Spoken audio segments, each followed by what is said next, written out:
Hey there folks, today we are talking about the liberation of Rietburg. I don't know if I'm pronouncing that correctly, but I think I am. So let's go ahead and dive on into it.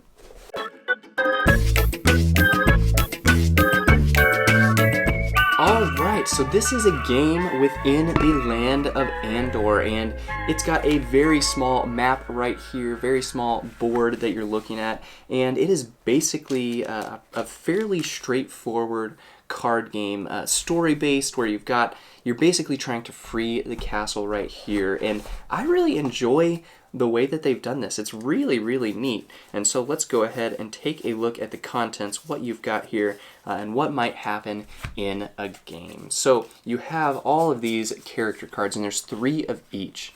And so some of them have special abilities. Let's choose just a really straightforward one. So this is Thorn right here. He is the warrior from Rietland.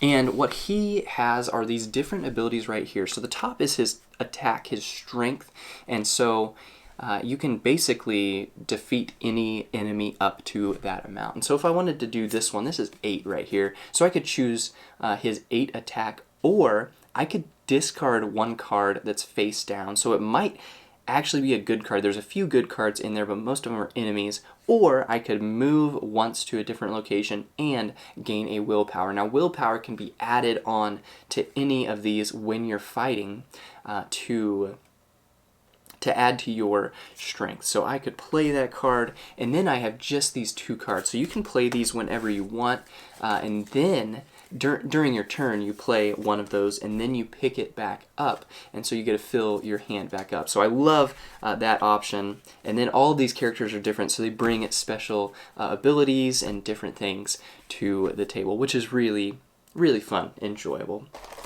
And then you're gonna have, you have your little pieces right there, you've got all your willpower right there, and then you have the quivers right there, which have different numbers. And so one of these characters, Chada right here, she actually, for most of her fighting actions, she just uses her quivers as opposed to a set strength. And so if she had one of these, I think it's up to 9, so she could have one of these that's 9 and just basically obliterate almost any of the monsters that are out there, which is really pretty cool.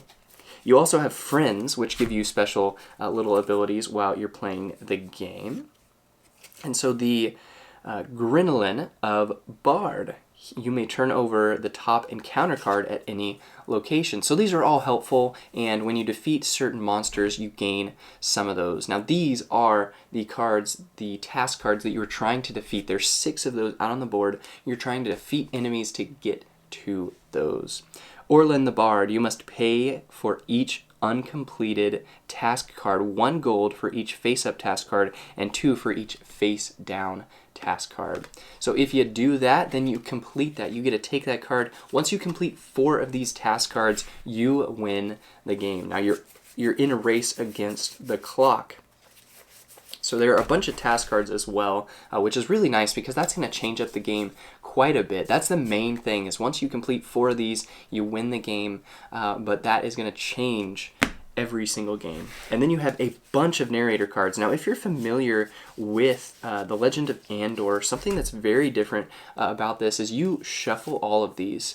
And in The Legends of Andor, you very much do not shuffle these. You play these in order that gives you the story. This is a much more flexible version, replayable version of that, where you take a certain number depending on how many people you have, you put them right here, and then as you take those, that's still how many turns you have for the game. And basically what these are going to be doing is they're going to be adding more enemies to different regions. That's pretty much what all of these do.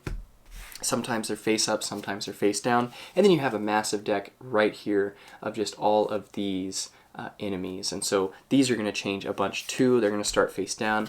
You might flip them up. This guy has a power of 9, but once you defeat him, you can do that by yourself or with another friend. Once you defeat him, you gain 1 friend card right there that we talked about earlier, and that goes into your trophy case. And some of these do different things. So this one, when you defeat him, he's got a strength of 9 also, which is quite a bit, but he takes out another face down card immediately. This guy right here, he's only battle strength of 4. you get a gold. So you see that gold up in that corner, and sometimes you use gold to pay for various things. So you would discard him to use that gold. So that is basically what these cards do. This one allows you a movement and gives you a gold, and those are some of the things that you will see. It is kind of hectic because you defeat some and then more just keep on coming out. So you might be getting close to being able to flip over one of these, and then another enemy comes right in front of you that you can't defeat this turn or something like that. So a nice balance, I think, of this game, and you can always add in more of these cards if you want to give you more turns to make it a game that's easier to win, or you can take out some to make it harder for yourself. Or my personal favorite is just to play as many of these as you need to and then keep track of how many it took you to win the game. So you know for sure, hey, I'm going to win the game, but you don't know how many turns it's going to take you to win the game. You can just write that down, and then you can try to improve on that. I think that's a fun way to do it because it seems like some of these games, Legend of Andor games, can be kind of difficult to win. And so I've enjoyed just making sure we win, but you know, if we need to take extra turns, it's still a way that you can see some improvement on that as well. So this is a game I definitely have enjoyed. If you enjoy the Legends of Andor and the theme and all of that, it's got all of that. Great theme, great artwork, quality cards, products, pieces, all of that. Really, really enjoy it. So definitely do enjoy it myself. Fairly straightforward rule book. Once you get the hang of it, it's very, very easy to play. So hopefully that gives you guys just a quick touch and a taste of this new game. So hopefully that gives you guys a touch and a taste of the Liberation of Rietburg, this game right here. And oh my gosh. So hopefully that gives you guys a touch and a taste of the Liberation of Rietburg, what this game is, what it does, and why it may or may not be right for you. Thanks.